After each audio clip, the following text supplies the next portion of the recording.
Hi, I'm Ava Balachek. And I'm Giovanna Mayo. And our project is the removal of methylene blue dye from wastewater utilizing iron oxide nanoparticles and coated sand. Did you know that every year 700,000 tons of artificial dyes are produced and 20% of that is released into aquatic environments?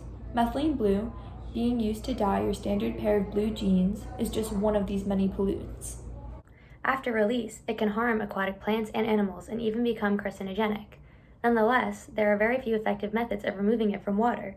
We therefore propose the use of nanoparticles in the removal of this dye from wastewater.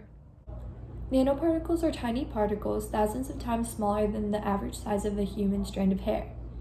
Nanoparticles have many different uses, but one of the latest is wastewater treatment. Because of their high surface area, they have the ability to absorb materials. This means that they can absorb the pollutants and then when removed from the solution, end up taking it with them. Our research applied this property in two different ways. First, we made a column filter.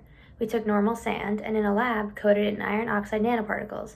We then filled our columns with this coated sand and passed water contaminated by methylene blue dye through it.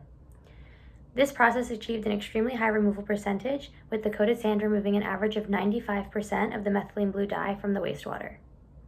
Surprisingly, the uncoated plain sand was able to achieve a removal of 90% on its own.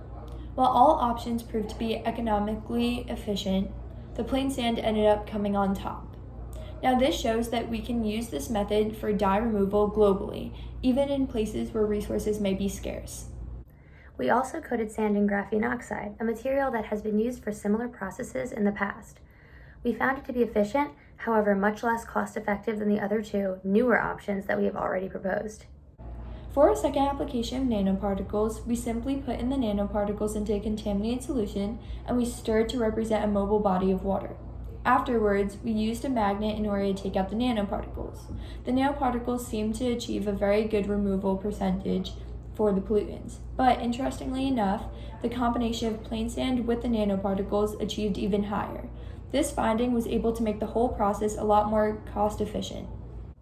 Overall, our research proposed the use of iron oxide nanoparticles and coated sand in the removal of harmful dyes from bodies of water. Our prototypes are cost-effective and would therefore be beneficial worldwide.